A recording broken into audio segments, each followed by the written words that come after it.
Welcome to the KitCar History File series, where we'll be going through the industry's past. We'll be visiting old marks of long ago, some modern ones, some mostly older stuff. A lot of archive information with photographs and information on the cars they made, the people involved, and what happened to them. Hi, welcome to the Total KitCar YouTube channel. My name's Steve Holt, editor of TKC MAG and totalkitcar.com, and we've got quite a short video for you today. A part of our history file series. I think the car, the model concerned, is fully deserving of its own history file series episode, but it will form part of an overall, shall we say, genre episode 2. Let's put you out of your misery. The car I'm talking about is a Chesil, so we're going to go through.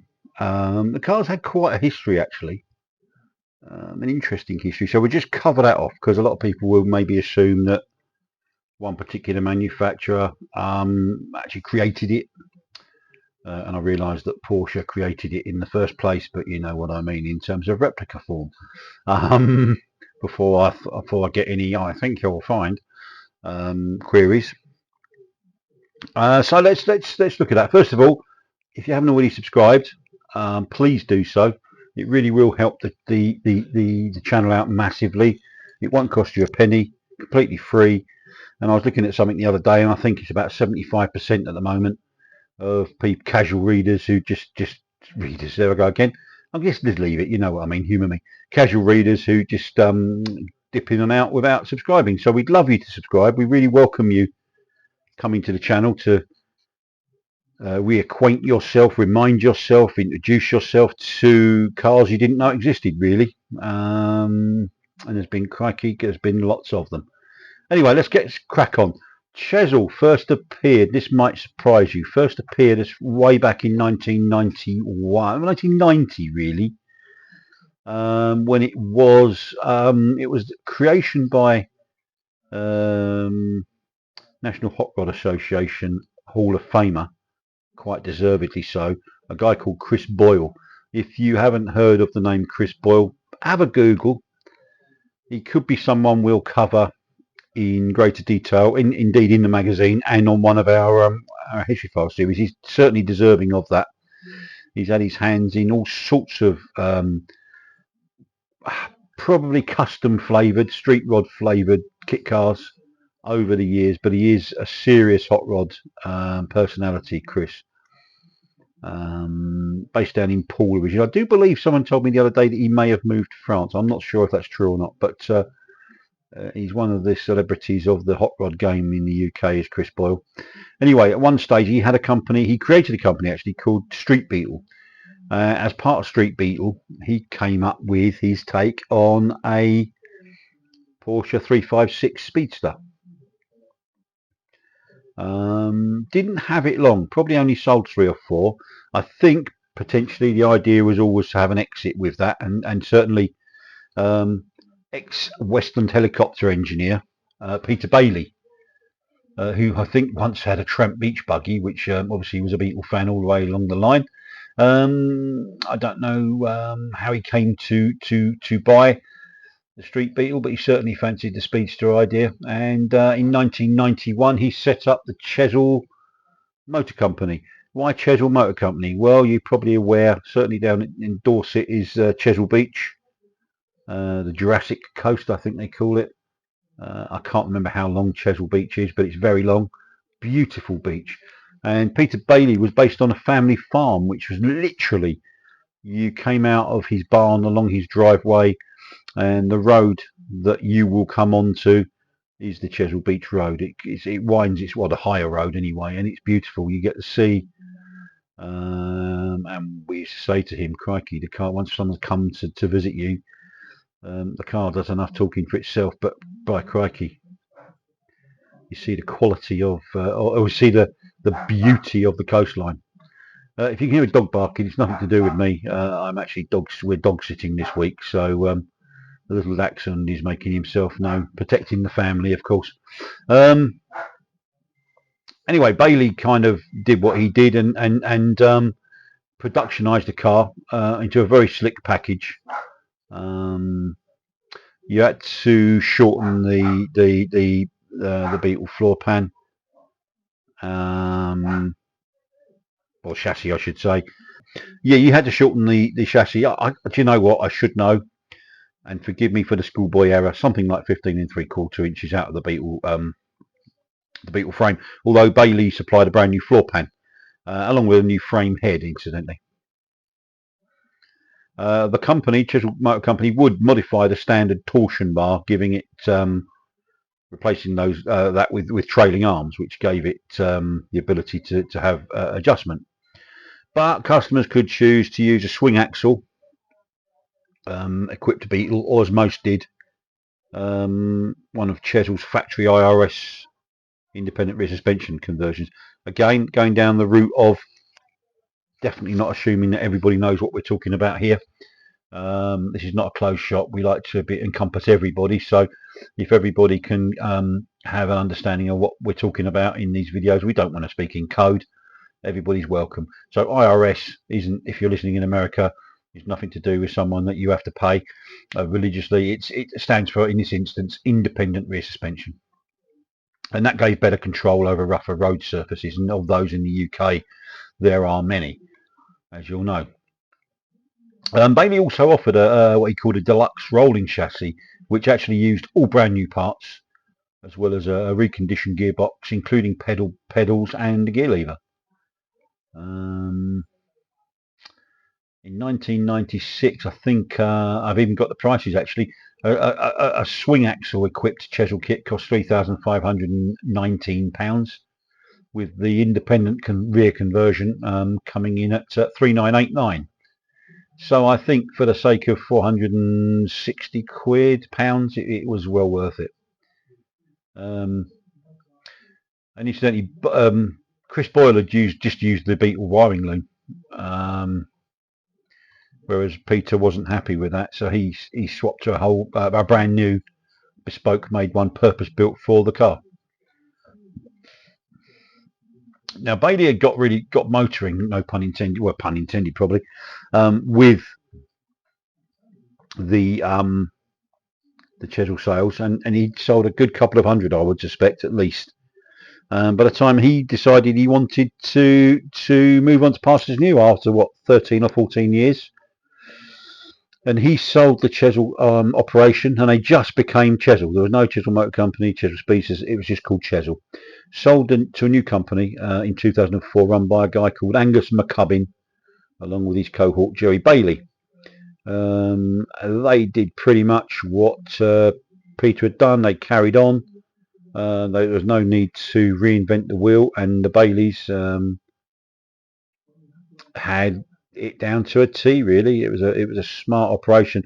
I think it's one of those where the simplicity belied the fact that it was a very sleek operation, ran smoothly, and as a great designer once said to me, and I've never forgotten it, the simplest ideas are created by the cleverest minds, and I've certainly no reason to disbelieve that, knowing what I know. Anyway, the McCubbin and Bailey carried on until 2007, when out of the blue, I think they might have, again, I might be speaking out of turn, I don't think I am, I think they went into administration, might have done, I think, forgive me if that's incorrect, but certainly out of the blue, another company called Tygan, Tygan, just called Tygan, Tygan came along. So Tygan initially traded from the Chesil premises that McCubbin and Bailey had worked out of before they ceased trading.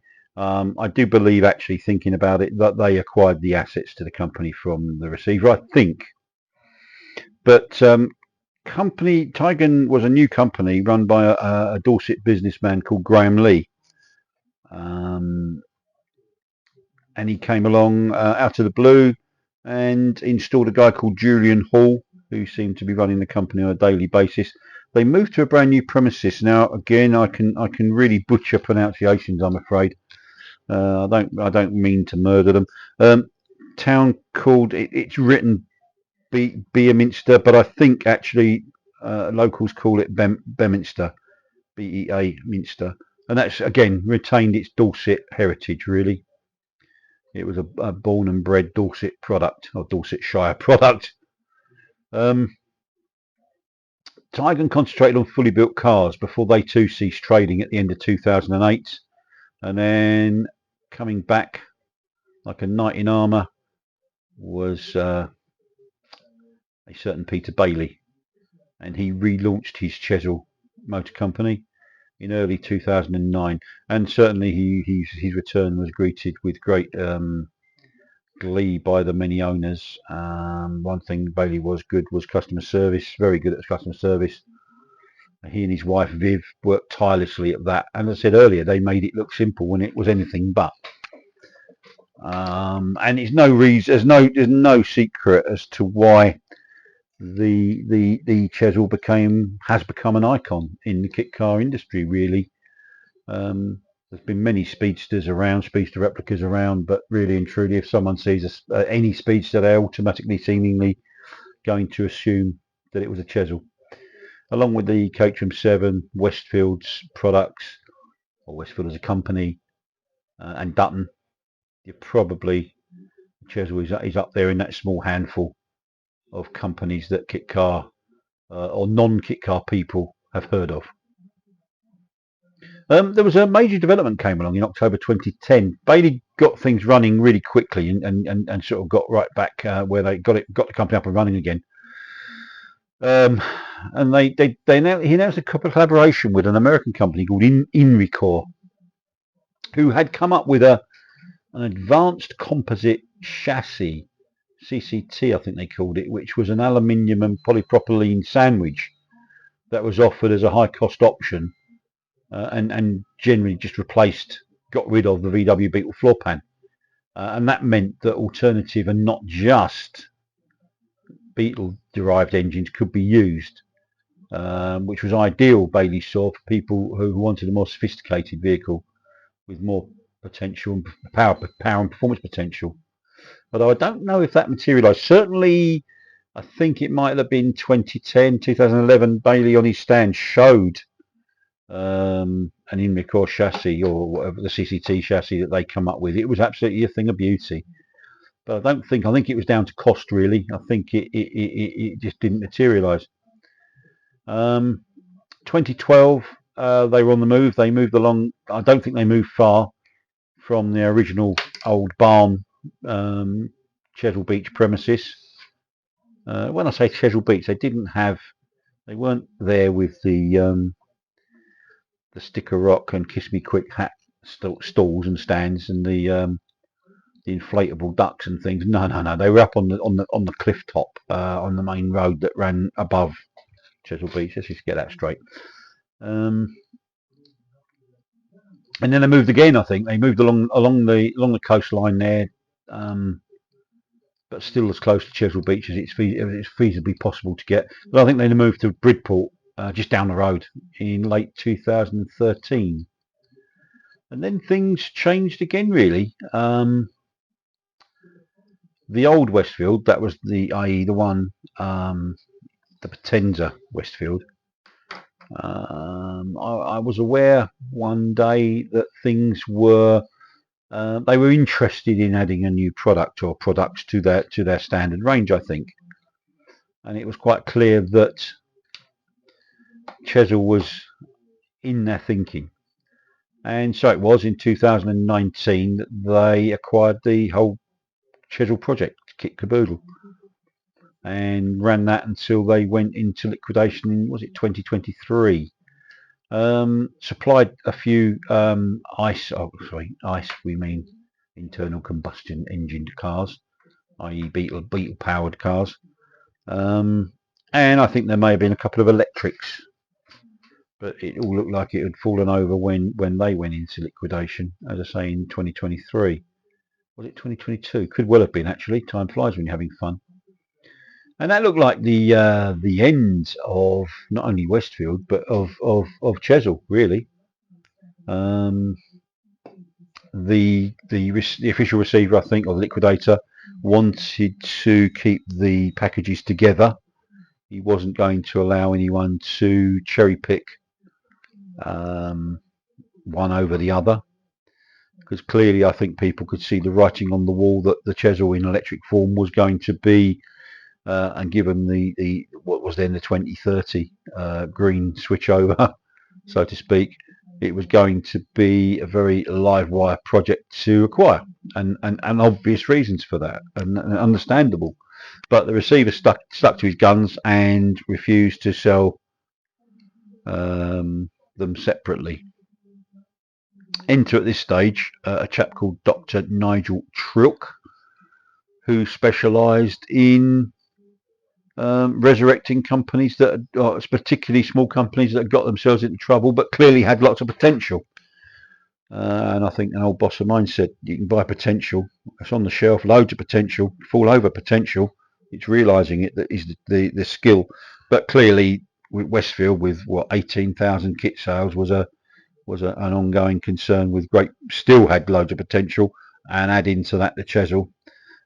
So Nigel, actually, I think it was a private purchase of the Westfield brand, and it was called, renamed slightly, Westfield Chesil, to allow for the fact that it wasn't just Westfields anymore. And so therefore, I think he had the intention to set up or relaunch from the Gibbons Industrial Estate site in Kings Winford near Dudley, their spiritual home for many, many years. So Nigel moved Westfield Chesil to a new premises in Bicester, along the M42 and down the M40 a short way, or 50 odd miles, to the Oxfordshire town of Bicester, not far from Bicester Heritage actually. And they are now offering a full package of CHESIL Speedsters again, in Beetle based form, as well as a revamp on the electric package, and those are available once more. I think the Beetle powered one is available in kit form. I'm not sure about the electric one. It could be. It may not be. I'm not entirely certain is the correct answer to that. So there you have it. That's the history of the Chesil Speedster. And there are two other Chesil models that we should mention. I mean, they always took a second. They always took a back seat to the core Speedster replica. But in 1996, Peter Bailey imported for a time the a Rudolph Speedster from Germany, which was actually a 550 Spider. They offered various models. Primarily, their main car was a Carman Ghia, which was imported to the UK by a company in Cornwall called Evergreen Motor Company. That was their main model, but they also offered a 550 Spider, and Chesil for a time offered that. They launched it at the Stoneleigh show in 1990. Now, Stoneleigh show, once again, let's have a clarification alert. When us kitcar types talk about Stoneleigh, we mean the National Kitcar Motor Show, which has taken place since the very early 80s at Stoneleigh, almost uninterrupted. There was, obviously, for obvious reasons, there was the pandemic, where I think 2 years were cancelled, 2020, and maybe a late one in 2021. I can't honestly remember. I think it came back in 2022. And it had 2 more years at Stoneleigh, or 2 more runnings at Stoneleigh, and then it's moved to Malvern. But when you hear us say Stoneleigh, that was the Royal Agricultural Showground, also known as Stoneleigh Park, in the heart of England in Warwickshire. A very large showground, primarily, as the agricultural park indicates, it's a showground that's got its heritage in agriculture and agricultural shows. But it's also got some very good exhibition halls for other shows too. And that's kind of where we're at with that. And I say 2023 marked the first we shifted off to 52 miles west to the equally beautiful area of Malvern Hills and the Three Counties Showground. So that's that spoiler alert. Anyway, 550 Spider, probably made maybe 5, I think Peter told me once. I think that's what they produced of those. And then during one of the interludes away from Peter Bailey, they introduced under Angus McCubbin and Jerry Baker, introduced a RS60, which was a form of a derivative of the Speedster back in the day. Appeared briefly in 2005, early 2006, and I think indeed it appeared at our Total Kit Car live event and was doing demonstration drives. Seemed to be going very well. Not sure of the origins of that one. And it was a completely different vehicle in as much as it was aimed primarily at the burgeoning at that time track day market. And RS60 was I think it was a Porsche racer from the early 60s, obviously a 356 derived one. Weighed, I think McCubbin claimed, less than sub 500 kilos, which gave it a good power to weight ratio when you consider it had a guy, a very well known Beetle or getting teeth in, Volkswagen air-cooled expert called Arnie Levix, who was also Dorset based, and he prepared a particularly fearsome air-cooled engine for that. Car was available fully built only. I think they may have built 2. I think prices started at that time, and we're talking nearly 20 years ago, when you're listening to this in 2024, of £26,500. I'm not sure why that wasn't proceeded with, but there you have it. So I hope you've enjoyed that little video. Once again, if you haven't already subscribed, please consider doing so. It is free, it does help the channel, and if you could also hit the like button, that's the thumbs up one. That'll make me very happy personally, because it gives us confidence in what we're doing, and we're giving you what you might like to listen to. So wherever you are in the world, whatever time of day it is, thank you so much for giving up a chunk of your day and your valuable time. Hope you've enjoyed it, and I really look forward to welcoming you along to another episode of the Total Kit Car History Files, the Total Kit Car YouTube channel. Don't forget, totalkitcar.com is updated. I think it's now, blimey, 23 years old now, and I've not missed a Friday update. I think it's I think that's, even if I say so myself, I'm quite impressed by that. 23 years of Fridays that I've not missed a single update. So I'm pretty proud of that. But anyway, every Friday updated, so please click on there and you can catch up with all the news, views and happenings in the kit car industry, specialist car industry, and also the industry or the sub-industry surrounding that, goods and services and stuff, people like that. Anyway, thank you very much, and have a great day.